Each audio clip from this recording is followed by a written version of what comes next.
Watu wa Hai Peoples. No reforms. No reforms. Asante Mheshimiwa Makamu Mwenyekiti wa Chama Tanganyika, pamoja na viongozi wote ambao tumeambatana kuja mahali hapa. Kwanza kipekee ni washukuru sana watu wa Hai. Hakuna hata mmoja hapa aliyekuja amesombwa, kila mtu amefika kwa nauli yake. Na sisi tunafahamu sio kwamba hamna majukumu mengine ya kufanya. Mnayo, lakini hata hili pia mlilokuja kulifanya hapa ni moja kati ya majukumu muhimu ambayo tunapaswa kuyafanya ili tuweze kutengeneza mustakabali wa taifa letu. Ninyi pia mmeona namna ambavyo siasa za nchi hizi nakwenda, na nitumie fursa hii kuwaomba watu wa Hai tuendelee kuwaombea viongozi wa chama chetu. Chama chetu kinapita kwenye majaribu makubwa, ninyi mmeona, na ni kipindi pekee ambacho viongozi wetu wanahitaji busara, wanahitaji maarifa ya kutosha ili tuweze kuvuka hapa tulipo tukiwa washindi. Na niombe pia muweze kufahamu kwamba pamoja na kwamba chama chetu kinapitia magumu, lakini pia hata hali ya usalama wa watu wetu sio nzuri. Tangu mwaka jana mpaka mwaka huu tunavyozungumza, naona matukio ya utekaji yamekithiri katika nchi yetu. Watu wanatekwa, watu wanauawa, watu wanapotezwa. Sasa hii hali ilianzia kwa wanaoikosoa serikali. Mmeona kina Mdude wamepotea, hawapo, wanataka kuwa historia. Mmeona kina Beni saa 8 walipotea miaka ile. Sasa inakuwa ni kasumba. Kila siku watu wanatekwa. Na juzi kuna mwenzetu anaitwa Kaswahili, tarehe 22, 21 alitoka kwenye mikutano, ilikuwa ni Victoria nadhani. Wakati anarudi hajulikani ameishia wapi hapa, hata nyumbani hajafika. Sasa hali ya aina hii sio hali ambayo tunapaswa kuichekelea. Na naomba niwaambie, asiwepo kujifanya yuko salama, hayuko aliye salama. Wanaodhani watakao kuwa wanatekwa ni Chadema peke yake anajidanganya. Usalama wa watu wetu unahitajika kwa kiasi kikubwa sana. Yuko mtu mmoja pale Mwanza anaitwa Daniel Choncholi. Yule ni mjumbe wa mkutano mkuu wa CCM. Alikuwa anafanya mazoezi nje, watu wakaja wakamchukua, ana familia na watoto, ana mke, lakini leo hajulikani aliko. Kwa hiyo anayejidhania kwamba kwa sababu yuko CCM yuko salama anajidanganya sana. Hayuko aliye salama.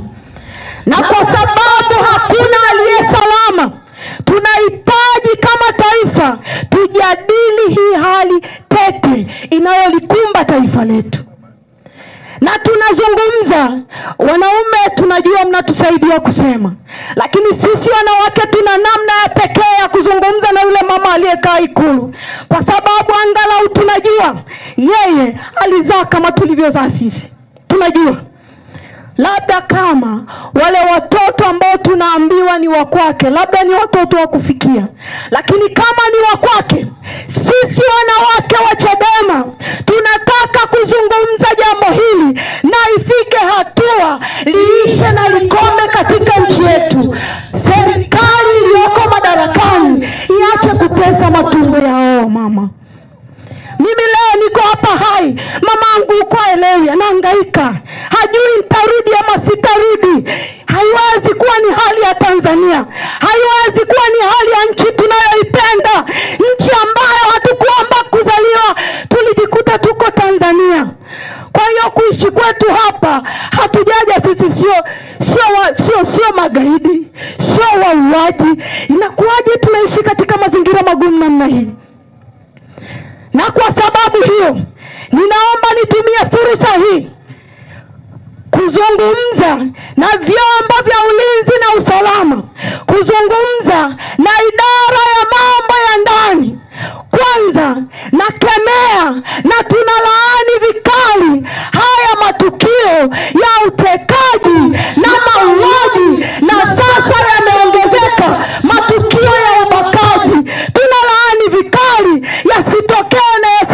kuendelea tena.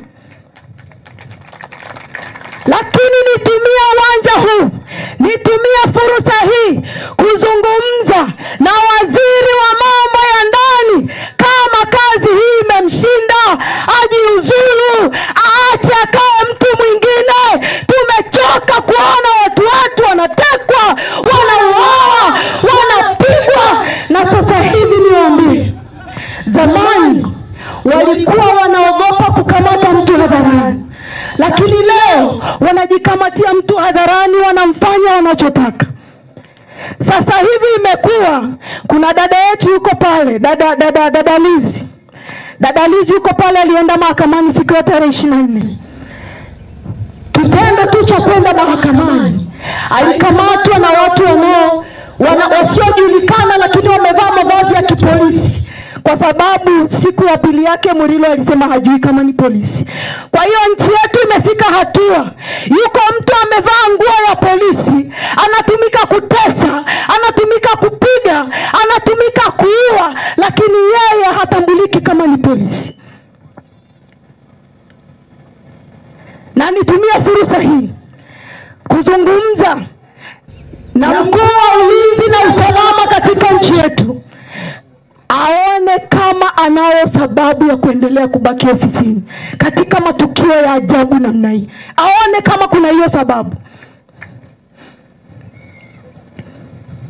Lakini pia nizungumze jambo lingine.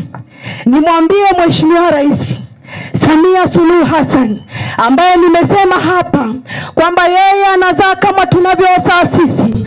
Wanawake, ninyi mnajua mtoto hata akikosea utamani apigwe na mtu mwingine, unatamani upige mwenyewe. Unahisi akipigwa na mtu mwingine kama atampiga vibaya hivi. Tumwambie Mheshimiwa Suluhu Hassan kwamba hawa watu waliowaweka kusimamia mambo ya ulinzi na usalama katika nchi hii wameshindwa kazi.